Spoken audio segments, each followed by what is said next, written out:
सकाळचे 10:30 वाजले होते. माधवी देशमुखनं आपली कायनेटिक लॉक केली आणि ती बँकेत शिरली. कॉरिडॉर ओलांडून उजवीकडे वळली, आपल्या केबिनमध्ये शिरली. तिला आलेली बघून सगळे एक एक करून उठले. काहींनी अर्धवट उठून मान झुकवली, गुड मॉर्निंग केलं. तिला एकदम डिग्निफाईड वाटलं. रोज ऑफिसमध्ये शिरताना तिला असंच वाटायचं. मग तिच्या अंगात एकदम उत्साह यायचा आणि ती सपाटून खूप काम करायची. सगळ्यांचं तिला असं मान देणं तिला नवं बळ देऊन जायचं. माधवी तिच्या फिरत्या खुर्चीत बसली. आज ती विशेष प्रसन्न होती. कालच रिजनल ऑफिसकडून तिच्या प्रपोजलचं सँक्शन आलं होतं. रिजनल ऑफिसचे कर्णिक गेल्याच महिन्यात सर्व्हेला आले होते. तिच्या मागण्या रास्त आहेत असा त्यांनी रिपोर्ट दिला होता आणि तिच्या बँकेसाठी 7 लाख रुपये मंजूर झाले होते. वाह, ती आता त्या ऑफिसचं रंगरूपच बदलून टाकणार होती. ती सौंदर्यासक्त आणि चांगला एथिकल सेन्स असलेली स्त्री होती. तिला सगळं सुंदर असावंसं वाटायचं. ती स्वतः सुंदर होती. तिला बघितल्यावर समोरचा माणूस संमोहित होत असे. तिचा प्रभाव होताच तसा. आपलं ऑफिसही देखणं असावं असं तिला वाटायचं. या 7 लाखात ती बँकेत एअर कंडिशनर्स बसवणार होती. जनरेटर तर आवश्यक होताच. पूर्ण बँकेला ती फिक्कट बदामी असा रंग देणार होती. ट्यूब्स, दिवे, फर्निचर सगळं बदलणार होती.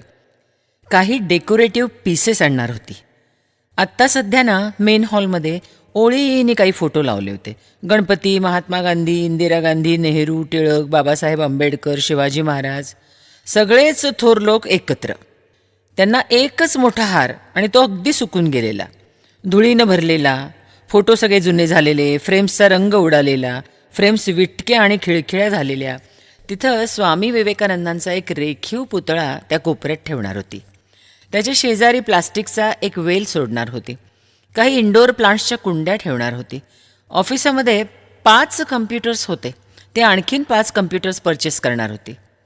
तिची स्वतःची केबिन ती पूर्णपणे काचेची करून घेणार होती. काचेमुळे एक ग्रेस येतो ना. काही झालं तरी एका स्केल 3 बँकेची ती मॅनेजर होती. 30-35 कोटींचा टर्नओव्हर होता तिच्या बँकेचा. असिस्टंट ब्रँच मॅनेजर, त्यांचे स्वतंत्र केबिन, स्केल 2चे 3 ऑफिसर्स, त्यांच्या केबिन्स, पागे, वास्कर आणि कुलकर्णी. ॲडमिनचा 1, क्रेडिट ॲडव्हान्सचा 1 आणि डिपॉझिटचा 1 असे समोर लांबलचक काउंटर्स. त्याच्या मागे त्यांच्या केबिन्स. नंतर स्केल 1 ऑफिसर्स, त्यांच्या खुर्च्या, टेबल्स, आटोपशीर, नीटनेटकी.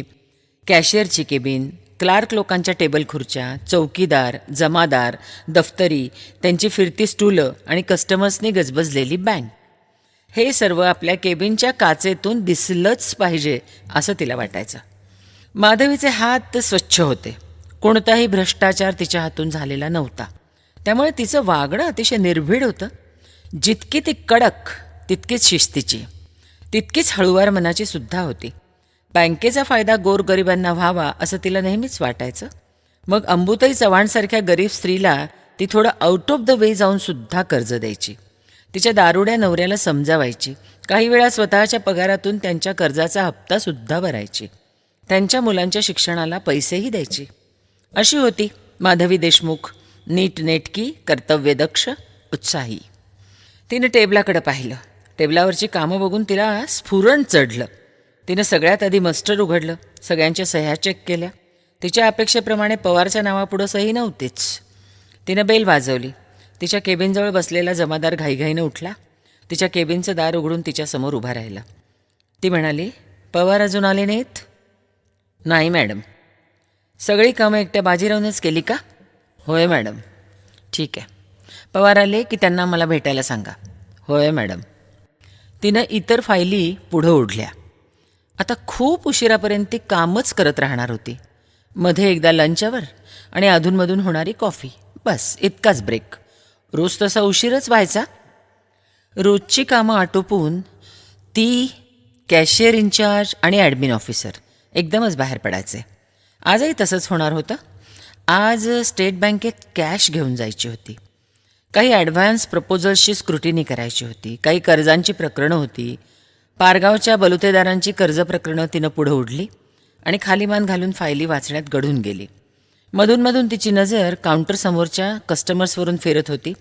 सगळ्यांकडे नीट लक्ष पुरवलं जात आहे ना, कुणाला उगीचच ताटकळत बसायला लागत नाही ना, हेच ती अगदी जाणीवपूर्वक पाहत होती. 11:30 वाजले. अजूनही पवारचा पत्ता नव्हता. पुन्हा ती कामात गुंतली. कर्ज दिलेल्या कस्टमर्सपैकी कुणाचे हप्ते वेळेवर येत नाही आहेत ते तिनं तपासलं.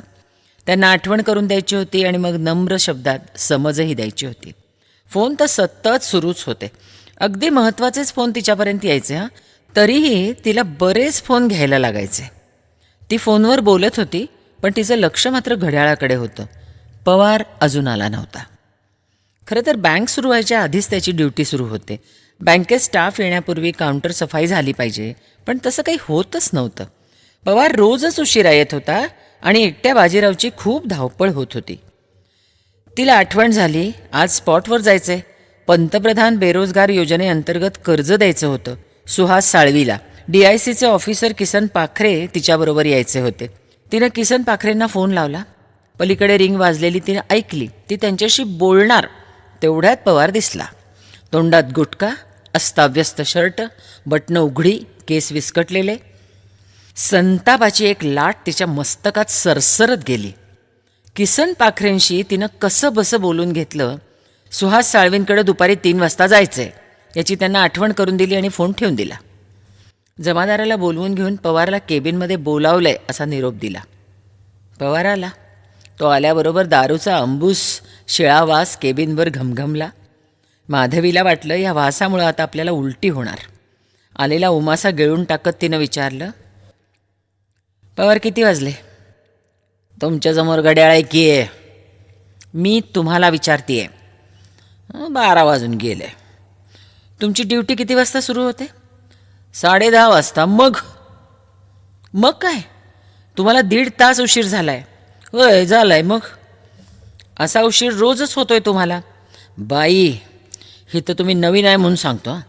हिथं आलायत या, हरकत नाही, पण नीट राहायचं. आपल्याला बाई माणसाकडं काय पण ऐकून घ्यायची सवय नाही. आजपर्यंत एका पण मॅनेजरनं मला उशिराबद्दल विचारलेलं नाही. तुम्ही पण विचारू नका. पवार, कोणाशी बोलतायचं भान आहे का तुम्हाला? होय माहीत आहे की, या बँकेच्या मॅनेजर बाईशी बोलतोय. मी पण 12वी पास आहे. कॉलेजात सुद्धा 1 वर्ष गेलो आहे. एम्प्लॉईज युनियनचा मी अध्यक्ष आहे. अख्खी युनियन माझ्या माग आहे. इथं बँकेत एका पण प्यूनवर आणि क्लार्कवर अन्याय होऊ देत नसतो मी. यात कोणता अन्याय आहे पवार? बँकेत वेळेवर येणं आणि नेमून दिलेलं काम प्रामाणिकपणे करणं ही प्रत्येकाची ड्युटी आहे. तुम्ही तुमची ड्युटी करताय का? बँक सुरू व्हायच्या आधी तुम्ही यायला पाहिजे 10:30 वाजता. इतर मॅनेजर्सचं मला नका सांगू काही, मी नाही ऐकून घेणार. तुमच्या शिक्षणाबद्दल तुम्हाला अभिमान असला तर असू दे, पण तुम्ही इथं एक शिपाई म्हणून काम करताय हे लक्षात घ्या. बाई माणसाकडून ऐकून घ्यायची सवय आता सगळ्यांनाच करून घ्यायला हवी. आणि मला धमक्या दिलेलं खपणार नाही तर सांगून ठेवते. मी अजून तुम्हाला कुठं घरी धमकी दिल्या बाई?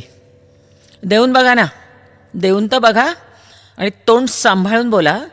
तुम्ही पण इथं नीट राहायचं. उद्यापासून कामाला वेळेवर यायचं. मला पुढची कारवाई करायला भाग पाडू नका. निघा आता, कामाला लागा. तिच्याकडे एक जळजळीत कटाक्ष टाकून पवार गेला. माधवीला त्याच्या थोबाडीत भडकवाविषयी वाटत होती. ती दुसऱ्या दिवसापासून अधिक जागरूक झाली. पवार कधी येतो, कधी जातो, काम कसं करतो यावर तिनं बारीक लक्ष ठेवायला सुरुवात केली. पवार दुसऱ्या दिवशी आला उशिराच, पण अगदी दुपारी 12 नंतर जे उगवायचा ते सकाळी 11ला आला. म्हणजे 10:30ला नाहीच आला तो. त्यानं आल्यावर उगीचच खिडक्यांच्या काचा पुसल्या, 2-4 फायली इकडच्या तिकडे नेऊन दिल्या आणि अर्धा-पाऊण तास पासबुक सह्यांसाठी माधवीकडे नेऊन दिली. नंतर तो स्टुलावर बसून राहिला. माधवीने त्याला बोलावलं, पवार, ऑफिसला येताना नीट व्यवस्थित यायचं. केस नीट करा, शर्टाची बटणं लावा. इथंच केस इंचरू, बटणं लावू का बाथरूममध्ये जाऊ? इथेच. पवारनं तुमची मर्जी अशा अर्थी खांदे उडवले आणि तिच्यासमोरच केसातून हात फिरवून ते सारखे केले आणि शर्टाची बटणं लावली. युनिफॉर्म का घातला नाहीत पवार? वळलाय. धुतला का नाही? बायको शीक असते आपली. मग तुम्ही स्वतः धुवायचात. असली बायकांची कामं मी करत नसतो. उद्या म्हणाल भांडी घासा. तुम्ही रोज स्वच्छ धुतलेला युनिफॉर्म घालून ऑफिसात आलं पाहिजे. तो कुणी धुवायचा याच्याशी मला कर्तव्य नाही. उद्यापासून युनिफॉर्म हवा. हां बरं. बँकेचं रंगकाम आणि डेकोरेशन सुरू झालं. बँकेचे कामाचे तास संपल्यानंतर आणि सुट्टीच्या दिवशी रंगकाम व्हायचं. वॉचमन असायचाच, पण तीही बँकेत थांबायची. पागेही थांबायचे. सुट्टीच्या दिवशी दोघे चक्कर टाकायचे. तिची केबिन सजत होती. आता ती पूर्ण काचांची आणि वातानुकूलित झाली होती. तिचं टेबलही पूर्वीपेक्षा मोठं, लांब, रुंद असं आणलं गेलं होतं. भिंतींना सुरेख ताजा रंग चढला. नेत्रसुखद पडदे लागले. फोनचं डिव्हाइसही तिनं बदलून घेतलं. ऑफिसात नवं फर्निचर आलं. काउंटरवर सनमायका बसला. मुख्य म्हणजे मेन हॉलमधल्या थोर पुरुषांच्या सगळ्या फ्रेम्स काढल्या गेल्या. भिंतीची डागडुजी झाली. वॉटरप्रूफिंग झालं. लिकेजेस काढली गेली. एका सुंदरशा टिपॉयवर विवेकानंदांचा सुरेख पुतळा ठेवला गेला. मेन हॉल अगदी देखणा दिसायला लागला होता. माधवीचं समाधान झालं होतं. त्याच ऑफिसमध्ये बसताना आता तिला खूप फ्रेश वाटायला लागलं होतं. पवारचा विषय मात्र तिच्या डोक्यातून जरासा त्यामुळं दूर झाला. तो दूर होतोय असं वाटत असतानाच पवार एके दिवशी खूप दारू पिऊन ऑफिसमध्ये आला. तेही उशिरा. तिनं पवारला केबिनमध्ये बोलवलं. केबिनचं दार बंद करून घेतलं. बँकेत कस्टमर्स होते. केबिनमधला आवाज बाहेर जावा असं तिला वाटत नव्हतं. पवार, तुम्ही उशिरा आला आहात. बायकोशी काय? वैयक्तिक कारणं इथं सांगायची नाहीत. तुमचं ठीक आहे बाई, तुम्हाला नवरा नाही, मुलं नाही, तुम्हाला घरच्या अडचणी कशा कळणार हो? मला नवरा आणि मुलं नसली तरी मीही एका घरातच राहते. तिथं माझे आई वडील आहेत. घरगुती अडचणी मलाही येतात. तरीही मी बँकेत वेळेवर येतेच ना, आणि उशिरापर्यंत थांबते. ज्यांना वेळेत कामच करता येत नाहीत त्यांना जास्त वेळ थांबावंच लागते की. पवार, तुम्ही जे बोलताय त्यावरून वाटतं की तुम्ही हुशार आहात. कॉलेज अर्धवट सोडून का दिलं? ग्रॅज्युएशन पूर्ण करा. क्लेरिकलसाठी ट्राय करा. तुमची बुद्धिमत्ता चांगल्या कामासाठी वापरा की जरा. उद्यापासून वेळेवर यायचं. दारू न पिता, आणि आपलं काम नीट चोख करायचं. तुम्हाला ही शेवटची वॉर्निंग आहे असं समजा. यानंतर मात्र मी कडक ॲक्शन घेईन. घ्या कडक ॲक्शन. मी आहे असंच राहणार बघा. असं म्हणून पवार निर्लज्जपणे बाहेर निघून गेला. एक फाईल काही केल्या सापडत नव्हती. एका सँक्शनची फाईल होती. त्यात कस्टमर्सचे महत्त्वाचे कागदपत्र होते. माधवीनं ती फाईल पागेंना मार्क करून आउटवर्ड ट्रेमध्ये ठेवली होती. तिथून ती फाईल कुठे गेली तेच ट्रेस आउट होत नव्हतं. माधवी त्यामुळे वैतागली होती. तिनं बाजीरावला बोलवलं आणि फाईलबद्दल विचारलं. बाजीराव तिच्या केबिनमध्ये आला आणि म्हणाला, मॅडम, तुम्ही फाईल शोधताय ती पवारनं लपवली आहे. कशावरून? त्यानंच सांगितलं हो मला. कुणाला सांगू नको म्हणला. मी सांगणारच होतो खरं तुम्हाला. मग आधीच का नाही सांगितलं? बाजीराव, तुम्ही बघताय ना आम्ही सगळे ती फाईल किती शोधतोय. चुकलं बाईसाहेब. त्यानं मला मुलाची शपथ घातली होती म्हणून सांगितलं नाही हो. त्यानं ती कुठं लपवली माहिती आहे का? होय, गायकवाडबाईच्या फाईलच्या गट्ट्यात सगळ्यात तळाशी आहे बघा. बाई 2 दिवस रजेवर होत्या ना, म्हणून कुणी त्यांच्या गट्ट्याला हातच लावला नाही हो. ती फाईल आणून द्या मला पटकन, आणि जे घडलंय ते सगळं लेखी लिहून द्या. ओ बाई, मला पवारची लय भीती वाटते हो. घाबरू नका, मी आहे ना तुमच्या पाठीशी. पवार विरुद्ध तुम्ही हे सगळं लेखी द्या, म्हणजे मला ॲक्शन घेता येईल. आणि आधी ती फाईल आणून द्या, पळा. बरं बाई. असं म्हणून बाजीराव गेला निघून. बाजीरावनं लेखीत दिलं. माधवीनंच त्याला मजकूर सांगितला आणि स्वतःच्या हस्ताक्षरात बाजीरावनं तो लिहिला. माधवीनं त्याच्या आधारे पवारला मेमो दिला आणि त्याचं इन्क्रिमेंट रोखून धरलं. ही ॲक्शन तिनं हेड ऑफिसला कळवली. पवार जे संतापला. हातात तिनं दिलेला मेमो घेऊन तावातावानं तिच्या रूममध्ये आला. बाई, हे काय आहे? मेमो आहे. माझं इन्क्रिमेंट स्टॉप केलं आहे तुम्ही. तुम्ही नीट वागला नाही तर तुमची बदली व्हावी यासाठी सुद्धा प्रयत्न करणार आहे मी. माझी परिस्थिती आधीच वाईट आहे बाई, आणि तुम्ही इन्क्रिमेंट स्टॉप केले. परिस्थिती वाईट आहे तर माणसानं सांभाळून राहायचं ना. ते आपल्या हातानं आणखीन वाईट नाही करून घ्यायची. मला तुमचं सगळं कारस्थान कळतंय बाई. बाजीरावनं तुम्हाला सांगितलंय, त्याला तर बघूनच घेतो सोडा. बँकेच्या बाहेरच येऊ दे. चुगलखोर हां पवार, शिव्या द्यायच्या नाहीत. शिव्या द्यायच्या नाहीत. बाजीरावला काहीही होता कामा नये. त्याच्या केसाला जरी धक्का लागला ना तर ऑन द स्पॉट सस्पेंड करेन मी तुम्हाला. बाजीरावनं चुगली केलेली नाही. मी विचारलं म्हणून त्यानं सांगितलं. पण तुम्ही काय विचारलं, माझंच नाव का घेतलं? कारण मला तुमचा संशयच आला ना. तुमचं ऑफिसच्या कामात लक्ष तर नसतंच, दारूच्या नशेत असता. बाकीचे त्यावरून विनोद करून सोडून देतात, मी नाही देणार सोडून.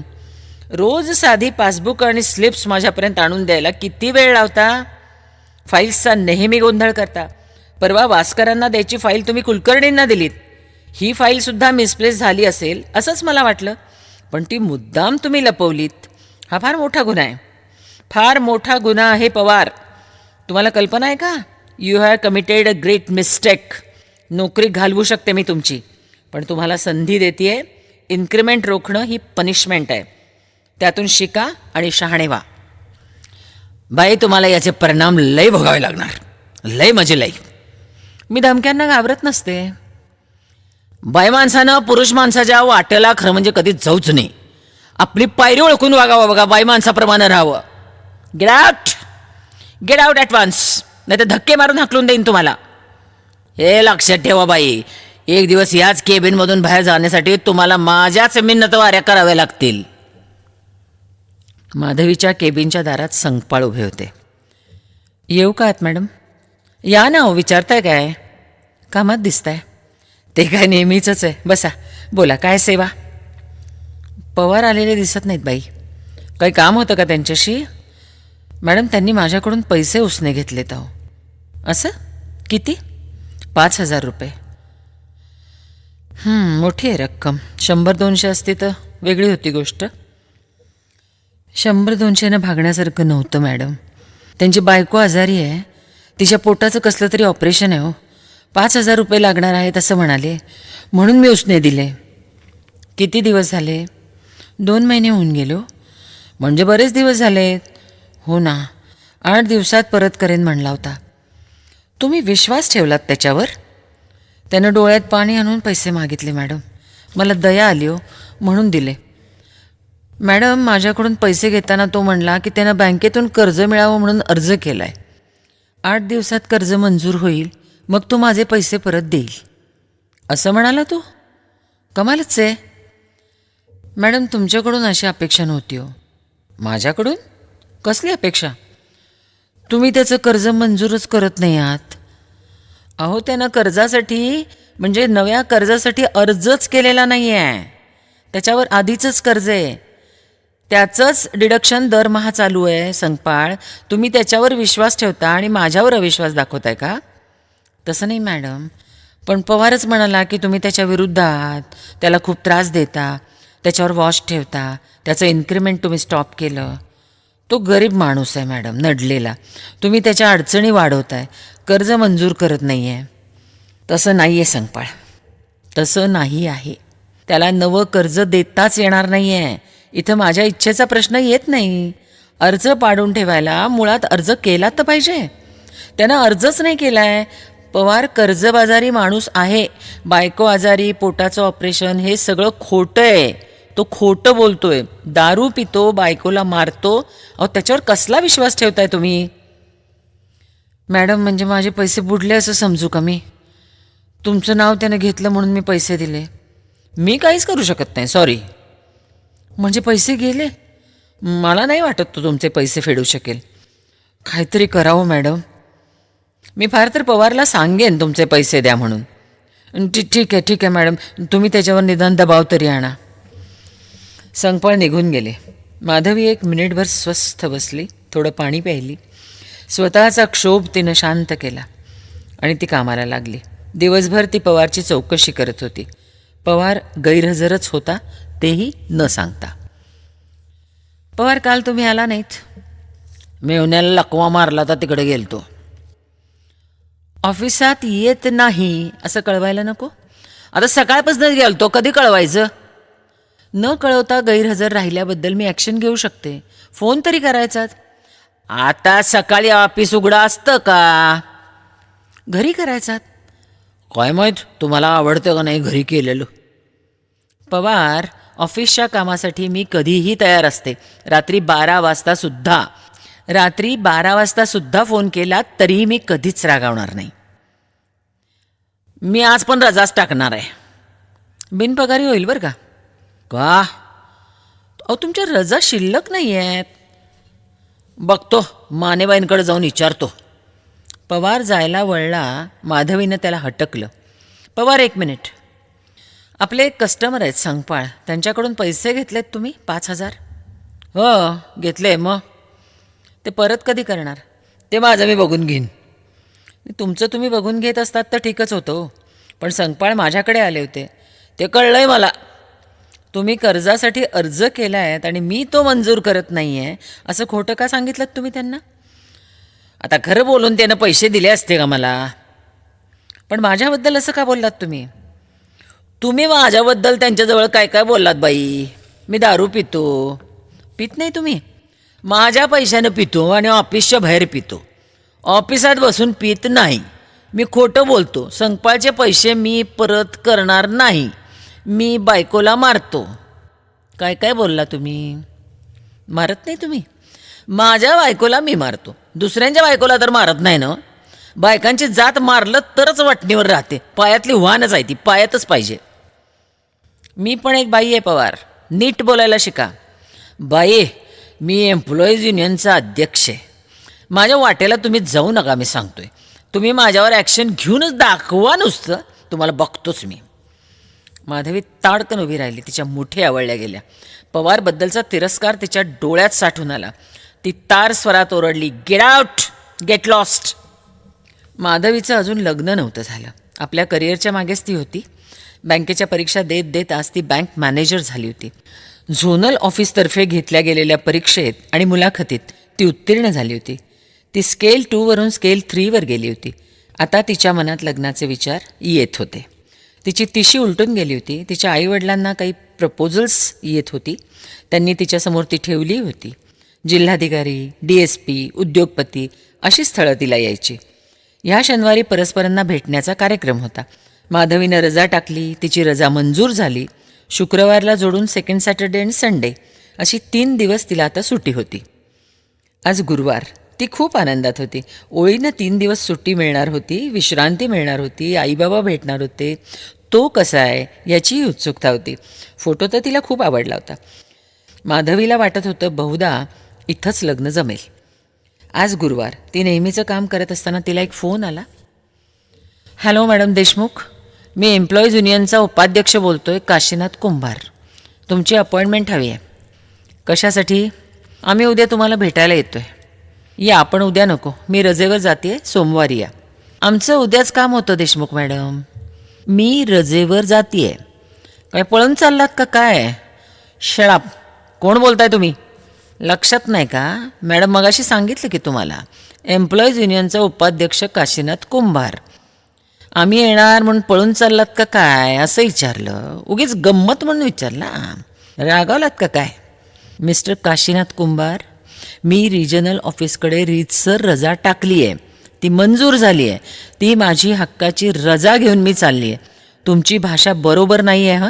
नीट आणि चांगल्या भाषेत बोला. आम्ही उद्या येतोय. मी थांबू शकणार नाही. माझं महत्त्वाचं काम आहे. आमचं त्याहीपेक्षा महत्त्वाचं काम आहे. तुम्ही सोमवारी या असं म्हणून तिनं फोन ठेवला. माधवी आईवडिलांकडे गावाला गेली. पण गावाला जाताना कुंभारच्या फोनमुळं एक चिंतेचं सावट तिच्या मनावर आलं होतं. तिचा आणि विश्वराजचा परस्परांना बघण्याचा भेटण्याचा कार्यक्रम झाला. विश्वराज तिला आवडला, तीही त्याला आवडली. संध्याकाळी ती आणि विश्वराज दोघंच फिरायला गेले. दोघांनी खूप गप्पा मारल्या. एकमेकांचे स्वभाव, आवडीनिवडी एकमेकांना कळल्या. त्या जुळतायत असंही त्यांना वाटलं. त्यांच्या लग्नाची तारीख आता निश्चित करायची होती. आपल्या आईवडिलांवर ते काम सोपवून ते दोघंही आपापल्या कामावर आपापल्या गावी रुजू झाले. सोमवारी माधवी रजेवरून आली. ती आनंदातच. त्या 2 दिवसात तिला बँकेची, कामाची आणि कुंभारच्या फोनची आठवणसुद्धा आली नाही. ती ऑफिसात आली. आल्या आल्या सगळ्या बँकेत तिने एक फेरी मारली. सगळ्यांची विचारपूस करत तिनं आपली केबिन गाठली. आज मॅडम खुश आहेत हे सगळ्यांच्याच लक्षात आलं. आपल्या खुर्चीत जाऊन बसली. तिच्या पाठोपाठ पागे आले. मॅडम, शुक्रवारी पवार आणि कुंभार येऊन गेले हो. सगळ्या बँकेत चक्कर टाकून गेले. तुमची चौकशी करत होते. असं? मी आली आहे, आता बघते मी. तिनं पागेंकडून शुक्रवारी आणखीन काय काय घडलं ते सगळं विचारून घेतलं. पागे निघून गेले. ती कामात मग्न झाली. पवार आज आला नव्हता याची मनाशी नोंद घेत ती काम करत राहिली. संध्याकाळ झाली. ती आणि तिचे तिघे ऑफिसर्स काम करत बसले होते. इतक्यात केबिनच्या बाहेर तिला पवार आणि त्याच्याबरोबर 2 माणसं दिसली. तिनं विचार केला, आज हे प्रकरण एकदाचं संपवूनच टाकूया.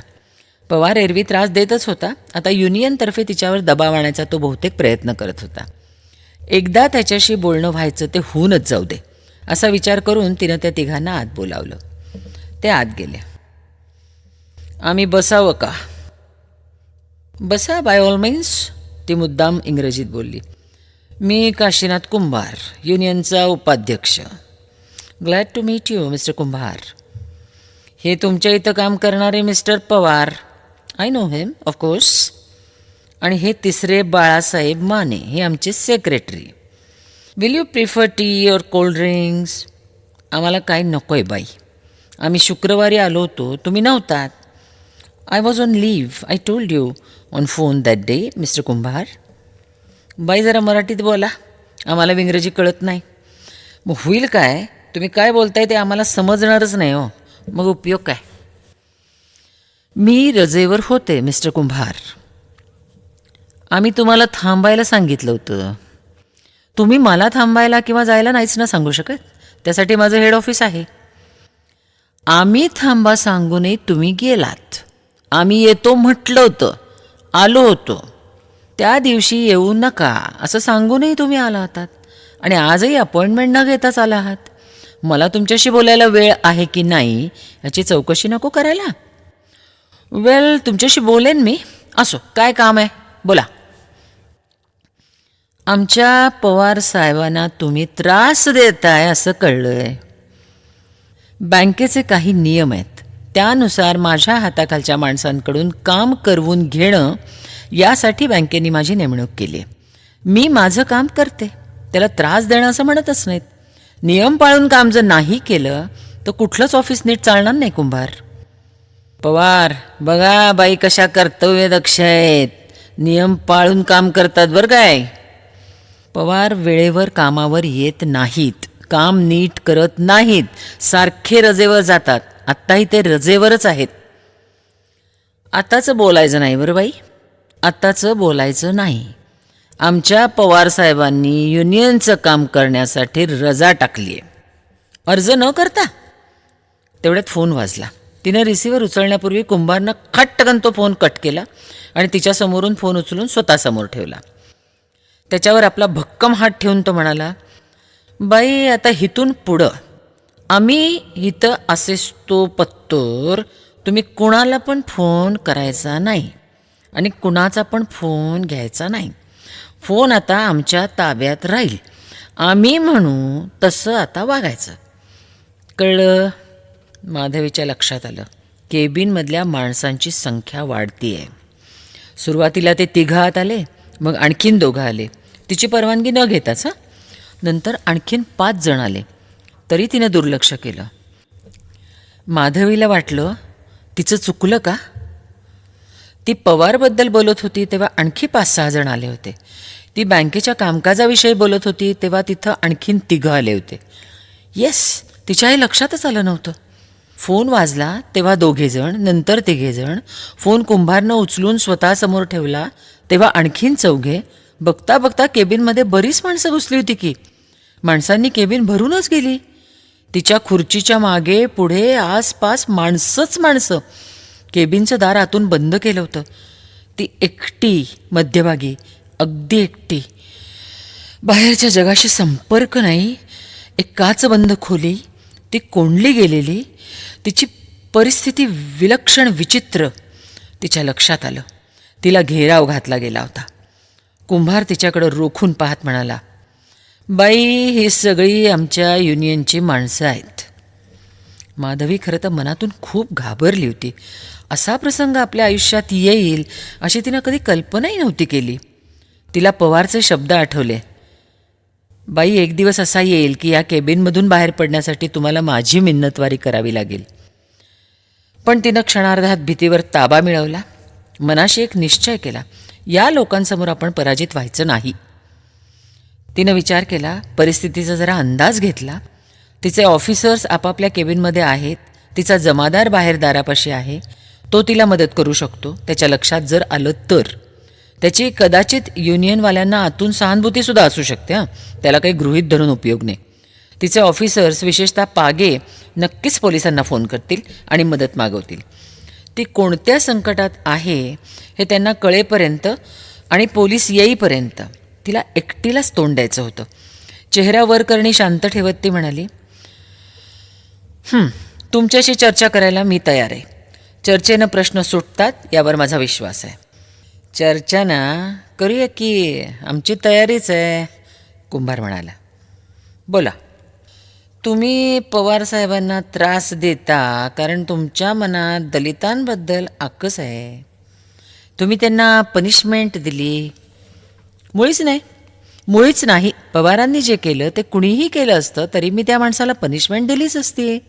पवारांनी एक महत्त्वाची फाईल मुद्दाम लपवून ठेवली. हा गुन्हा आहे. माझ्या मनात जातीचा विचार कधी येतच नाही. आम्ही ऑफिसातले सर्वजण एकत्र डबा खातो, एकमेकांच्या डब्यातलंही खातो. जातपात आम्ही बघतच नाही. बाई, इथं मेन हॉलला डॉक्टर बाबासाहेबांचा फोटो लावलेला होता. तो तुम्ही काढून टाकलात म्हणे. तो फोटो सध्या कुठं आहे? माधवी सावध झाली. तो फोटो तिनं काढला होता हे खरंच होतं. ते ती विसरूनच गेली होती. ती सावरून म्हणाली, कुंभार, तुमचे प्रश्न बँकेसंबंधी, बँकेच्या कामकाजासंबंधी असावेत अशी माझी अपेक्षा आहे. कृपा करून तसे प्रश्न विचारा, मग मी माझी बाजू मांडेन. हे बघा बाई, आम्हाला फोटोबद्दलच बोलायचं आहे. तो फोटो एका कपाटात आहे. एका जुन्या कपाटात वेडावाकडा पडलेला आहे, हो ना? अहो नाही, तो इतर फोटोंबरोबर नीट रचून ठेवला आहे. तो पूर्वी मेन हॉलमध्ये होता ना? हो होता. मग तो कपाटात कसा गेला आणि का गेला? वेल मिस्टर कुंभार, बँकेच्या इंटिरियर डेकोरेशनचं काम सुरू आहे, त्यामुळे तो हलवला गेला आहे. त्या 4-5 फोटो फ्रेम्स होत्या, त्या फुटतील तुटतील म्हणून नीट काढून ठेवल्या आहेत. आता त्या जुन्या झाल्या आहेत, त्या दुरुस्त करायला हव्यात म्हणून दुरुस्तीसाठी काढल्या आहेत मी. तुम्ही लावलेला फोटो काढलातच का पण? हे मुद्दाम दलितांवरच्या आकसानं केलेलं कारस्थान आहे बाई तुमचं. डेकोरेशनच्या नावाखाली पद्धतशीरपणे बाबासाहेबांचा फोटो काढलाय तुम्ही. आता आम्हाला एकच सांगा, तुम्ही बाबासाहेबांचा फोटो आजच्या आज, आत्ताच्या आत्ता मेन हॉलला लावताय का नाही? नाही लावणार. तुम्ही माझ्यावर जबरदस्ती करू शकत नाही. का? तुम्ही देशमुख म्हणून मनात वैरभाव आहे का काय? तुम्ही मुद्दामच तो फोटो काढून अडगळीत टाकून दिला असंच आम्ही म्हणणार. कुंभार, एका साध्या गोष्टीला तुम्ही वेगळंच वळण देताय. ज्या फोटो फ्रेम्स काढल्या त्यात गांधीजी, नेहरू, टिळक, शिवाजी महाराज आणि गणपती या सगळ्यांचे फोटो आहेत. त्यात फक्त बाबासाहेबांचा फोटो आहे असं नाही. आणि कुंभार, बँकेतले फोटो काढले ती बातमी तुम्हाला कोणी सांगितली? आमच्याच माणसानं, म्हणजे पवारांनीच ना? पवारांनीच सांगितली. बाजीरावनं काहीतरी सांगितलं तेव्हा तुम्ही पवारांना शिक्षा केली ते चालतंय का? म्हणून तुम्ही मला शिक्षा करताय घेराव घालून? नाही, नुसता घेराव नाही हो बाई, आम्ही त्याच्याही पुढं जाणार आहे. हे सगळं पेपरला देणार, तुमची बदनामी करणार, सेंट्रल ऑफिसात जाणार, तिथं राष्ट्रीय कार्यकारिणीत हा विषय नेणार, तुम्हाला या गावातून हाकलून लावणार मॅडम. माधवी घाबरली. ते बाहेर दिसू न देण्यासाठी तिला खूपच प्रयत्न करावे लागत होते. कसं काय बाई यांना टॅकल करावं आता? कुंभार आणि पवारची जोडी फोडायला पाहिजे. पवारला धडा शिकवायलाच पाहिजे. माधवी देशमुखला त्रास देण्याची किंमत त्यानं मोजायलाच हवी. कुंभारला भरपूर पैसे चारायचे पवारची साथ सोडण्यासाठी. युनियनच्या 1-2 नोकऱ्या देऊन मिंध करणं काही अवघड नव्हतं, किंवा सरळ बाबासाहेबांचा तो फोटो लावून टाकायचा. कुंभार ती बोलत नाही आहे बघून म्हणाला, मग काय सोडणार काय गाव? कुठं करायची तुमची बदली? सगळं धैर्य एकपटून माधवी म्हणाली, तुम्हाला जे करायचं ते तुम्ही करू शकता, मी नाही घाबरत. आणि आपली चर्चा आता थांबवूया, कारण ती निरर्थकच आहे. मला तुमच्याशी बोलायचंच नाही आहे. एक सांगते, मला धमक्या द्यायच्या नाहीत. मी धमक्यांना भीक घालत नाही. माज आलाय बाई तुम्हाला, चांगला धडा शिकवला पाहिजे. दलित माणसं बघून कारस्थान करताय. तुमची पातळी सोडताय. तुम्ही वाईट शब्द मलाही वापरता येतात कुंभार, पण मी ते वापरत नाही कारण मी एक सभ्य स्त्री आहे. बाई, तुम्हाला आमच्या भावना काय कळणार हो? बाबासाहेब म्हणजे आमचा देव. खूप वर्ष अन्याय सहन केलेत आम्ही, त्यातून आम्हाला बाहेर काढलंय आमच्या देवानं. अन्याय फक्त तुम्हीच सहन केलेत असं वाटतं का कुंभार तुम्हाला? तुम्ही दलित आहात तर मी पण एक स्त्री आहे ना. 50 वर्षांपूर्वी स्त्रियांना घराबाहेर पडायची बंदी होती. शिक्षण नव्हतं, सती जावं लागत होतं, केशवपन करावं लागत होतं. हा इतिहास फार जुना नाही आहे कुंभार. तुम्हाला दलितांवर सवर्णांनी अन्याय केलेले दिसतात आणि पुरुषांनी स्त्रियांवर केलेले अन्याय दिसत नाहीत. तुमच्यावर झालेले अन्याय तुम्हाला झोंबतायत, त्याविरुद्ध पेटून उठताय आणि आपापल्या घरात आपल्याच बायकांवर एक पुरुष म्हणून अन्याय करत राहता तुम्ही. ते तुमचे हे पवार साहेब रोज दारू पिऊन येतात, बायकोला मारतात, मलाही सुनवतात बायका म्हणजे पायातली वहाण, ती पायातच हवी. इथं तुमची समता, बंधुता आणि न्याय जातो कुठे? आमच्या जातीचे पुरुष काय आणि तुमच्या जातीचे पुरुष काय, बायकांशी वागण्याबाबत तुमच्यात कोणताच फरक दिसत नाही मला. हा एक जातीभेदच आहे हो, स्त्री पुरुष जातीभेद. मी नाही जुमानणार हा भेद. पवारांचं खरं दुखणं तर तेच आहे. एक बाई आपली बॉस होते, ती आपल्याला आज्ञा करते, आपल्याला तिचं ऐकावं लागतं, यात अपमान वाटतोय पवारांना. तिथूनच त्यांचा अहंकार खरं म्हणजे दुखावला गेलाय. फाईल गायब करून त्यांनी मला त्रास द्यायला सुरुवात केली. पुरुष बॉसनं माझी बॅग उचल असं म्हटलेलं चालतं, पण बाई बॉसनं तसं म्हटलेलं चालत नाही. पुरुष आणि बाई हा एक जातीभेदच झाला आहे. तथाकथित उच्चवर्णीय तुमच्याबद्दल जे बोलतात तेच तुम्ही बायकांबद्दल बोलता. कुंभार, बाबासाहेबांबद्दल माझ्या मनात वैर आणि आकस कसा असेल हो? ते जसे तुमचे दैवत आहेत तसेच ते माझंही दैवतच आहेत. बाबासाहेबांनीच स्त्रीला पुरुषाच्या बरोबरीनं स्थान दिलंय, तशी त्यांनी घटनाच तयार केली आहे. समानता हा तिचा निसर्गदत्त अधिकार आहे असं त्यांनी मानलंय. तिला पायातली वहाण असं नाही म्हटलं पवार. प्रत्येक स्त्रीला आत्मसन्मान दिला त्यांनी, स्वाभिमानानं जगायचा संदेश दिलाय. आम्ही सगळ्याच स्त्रिया त्यांच्या कृतज्ञ आहोत. आम्हा सर्व स्त्रियांचे तारणहार आहेत ते फक्त तुमचेच नाहीत, माझेही आहेत. कोणत्याच महापुरुषावर अशी जातीची लेबलं कशाला चिटकवायची बरं? शिवाजी आमचा, टिळक तुमचे, गांधीजी आमचे, बाबासाहेब तुमचे असं नसतं. असं असू नये. आपण मन स्वच्छ करूनच सगळ्या घटनांकडे नव्यानं बघूया, सगळे पूर्वग्रह सोडून देऊया. कुंभार स्तब्ध होता. माधवीनं मनाशी काही एक ठरवलं. माधवी म्हणाली, कुंभार, ठीक आहे, मी बाबासाहेबांचा फोटो पुन्हा हॉलमध्ये लावते, पण तुम्हीही मला एक वचन द्या. तुम्ही आणि पवार, तुम्ही सगळेच एक वचन द्या. प्रत्येक स्त्रीचा तुम्ही सन्मान कराल, तिला बरोबरीनं स्थान द्याल. बाईचा अपमान करायला बाबासाहेबांनी सांगितलेलं नाही आहे. देता वचन? तिच्या भोवतीची गर्दी विचलित झाली. कुंभार शांत बसला होता. पवार माधवीची नजर चुकवत होता. कुंभार उठून उभा राहत म्हणाला, बाई, सॉरी बरं का, आमच्यामुळे तुम्हाला त्रास झाला. तुम्ही वचन देताय ना? कुंभार क्षणभर विचार करून म्हणाला, मी देतो वचन. बाईला आजपासून मान देऊन वागू. माधवीनं पवार आणि कुंभारशी हस्तांदोलन केलं. पवारनं हसून मान झुकवली. तिला निदान वचन तरी मिळालं होतं. सगळे उठले. केबिनचं दार उघडून सगळे बाहेर आले.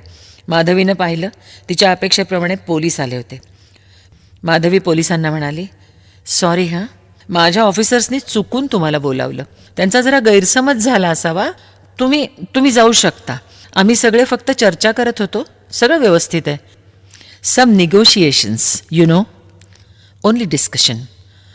सॉरी हां, तुम्हाला परत जायला लागतंय. पोलीस निघून गेले. पवार, कुंभार आणि युनियनची माणसंही निघून गेली. माधवीनं स्थिर चित्तानं कायनेटिक सुरू केली. संध्याकाळचा गार वारा अंगावर झेलत ती घराकडे निघाली होती.